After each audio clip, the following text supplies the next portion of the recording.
Qual a origem das escrituras existentes no Brasil? As escrituras usadas em nosso país é de tradução das versões gregas e latinas. Está bastante desinformado. A Almeida, por exemplo, é baseada em manuscritos gregos e hebraicos. Até mesmo a versão católica, essa sim, sempre baseada no latim e na Septuaginta, mesmo essa tem a versão, a Bíblia de Jerusalém. A Bíblia de Jerusalém é baseada nos manuscritos gregos e nos manuscritos hebraicos também. As Bíblias usadas em nosso país procedem desta tradução católica, efetuada pelo ex-padre João Ferreira de Almeida. Pura confusão. Em geral, as Bíblias protestantes não se baseiam na Vulgata Latina. As traduções que normalmente se baseiam na Vulgata Latina são as traduções católicas, mas como já disse, a Bíblia de Jerusalém, por exemplo, quebra essa regra. Outra coisa, ele fez confusão com o termo padre, provavelmente isso. Almeida não fez a sua tradução, pelo menos não baseada inteiramente no latim. Ele se utilizou de textos gregos e o Antigo Testamento de textos em hebraico. É que acontece que nessa época padre não queria dizer que a pessoa era padre da Igreja Católica, era um título de respeito. Podia ser padre ou, no caso do Almeida, pastor. O Almeida chegou a fazer uma tradução, sim,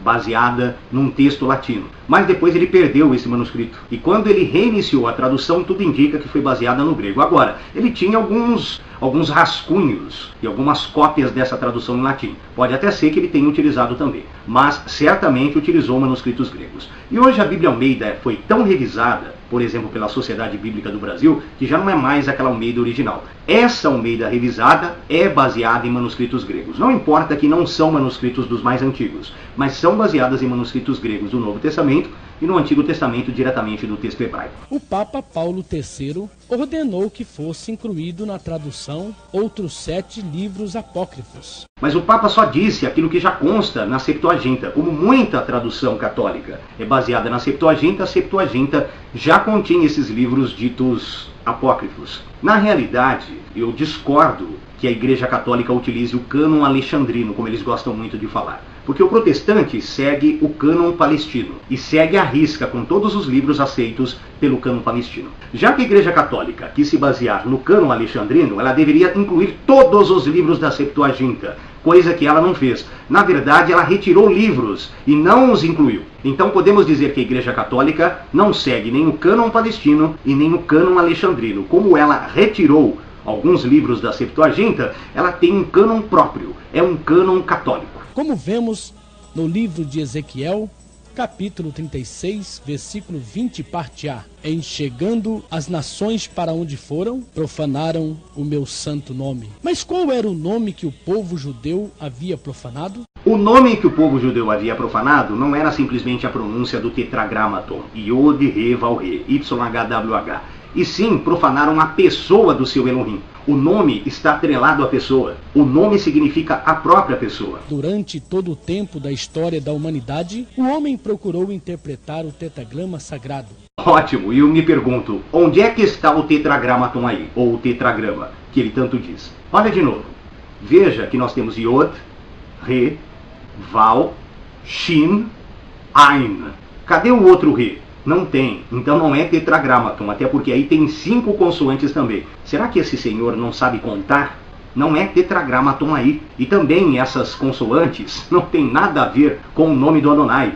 Elas se referem ao nome do profeta Yehoshua, que nas traduções brasileiras consta como Josué. Viu só a contradição, como não tem nada a ver? O indivíduo não sabe nem o que ele está falando. O verdadeiro significado do tetragrama hebraico, que ao ser acrescentadas as vogais massoréticas, se tornou o nome sagrado Yahushua. Novamente não temos um tetragramaton, temos 5 consoantes e não 4. E já disse que essas consoantes se referem ao nome do Yehoshua, que ele fala Yahushua. Quem disse que no texto massorético, porque foram os massoretas que inseriram esses sinais vocálicos, quem disse que no tetragramaton eles colocaram para se ler Yahushua? Tinha 4 letras, não teria nem como ter esse som, o cara tá ficando maluco.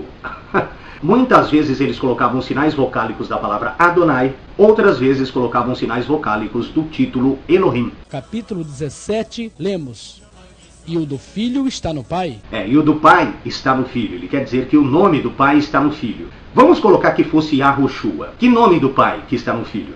Ele coloca lá como Yah.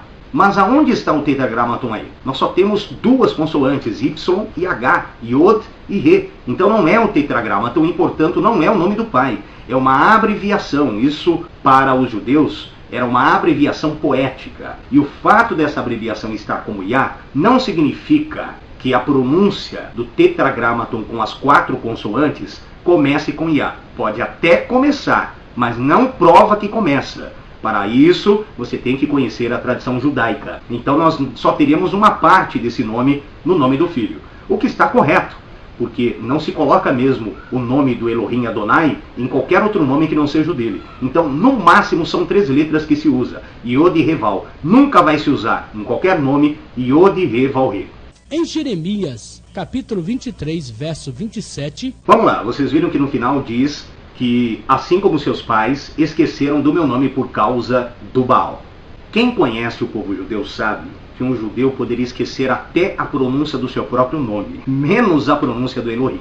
Então, o significado não é esse, que eles esqueceram qual era o nome. Não é isso daí. Esqueceram da pessoa do Adonai. E quando eles esqueceram da pessoa do Adonai? O próprio texto diz, eles esqueceram da pessoa do Adonai quando começaram a adorar Baal.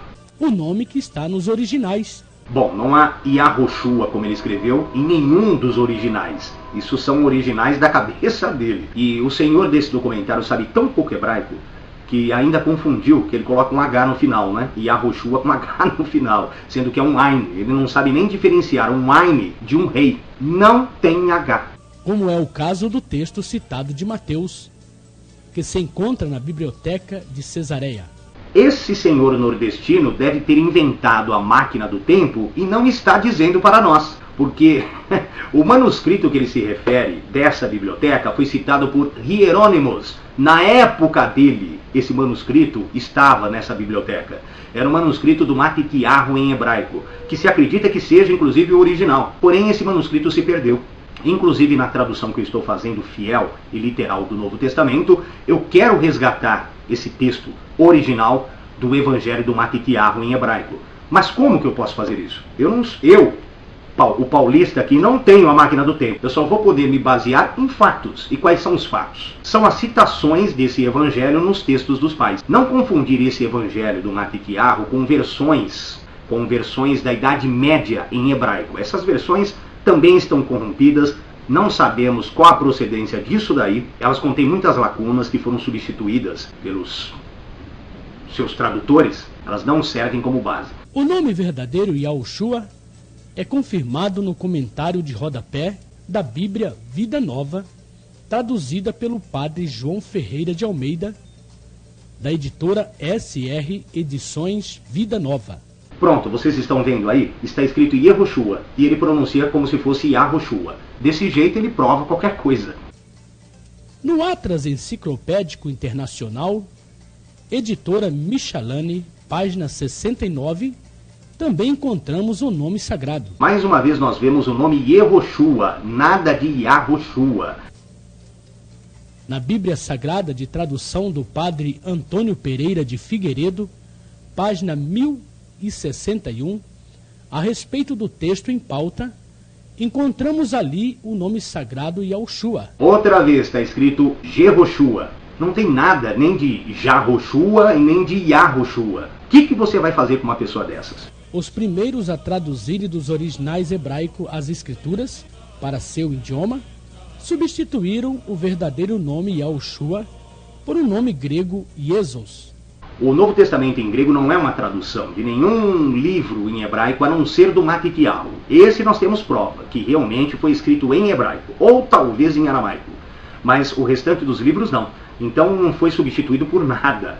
O nome Jesus não significa Jesus, também está errado isso. O nome Jesus é uma tentativa de transliterar o hebraico Yeshu. O hebraico Yeshu é uma abreviação do nome Yeshua.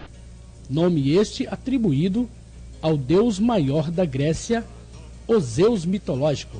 Nem preciso dizer, porque já foi dito inúmeras vezes na internet, que Jesus não tem nada a ver com Zeus. Zeus é outra coisa, não tem nada. Olha a pronúncia, é completamente diferente. A galera do Yahoo que tenta fazer essa associação porque interessa para eles. Mas qualquer pessoa que entenda de etimologia desses nomes gregos vai ver que uma coisa não tem nada a ver com a outra. o iota, também usada como Z.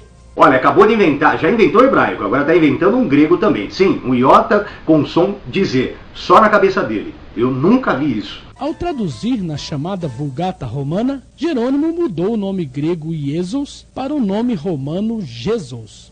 Essa maldita letra J foi criada na Idade Média no latim. Na época do Jerônimos não existiu o J, então nunca ele poderia ter usado o J. Ele usou um I mesmo, o I vocálico. Mesmo que ele tivesse usado o J, não é Jesus, como ele colocou ali, ou Jesus. A pronúncia do J ainda é um som de I. Observe o nome da cidade, Yahushalaim. Eu observei o nome da cidade, sim, e percebi também que só existe no mapa da sua cabeça, porque se você se refere a Jerusalém, o nome correto é Yerushalayim.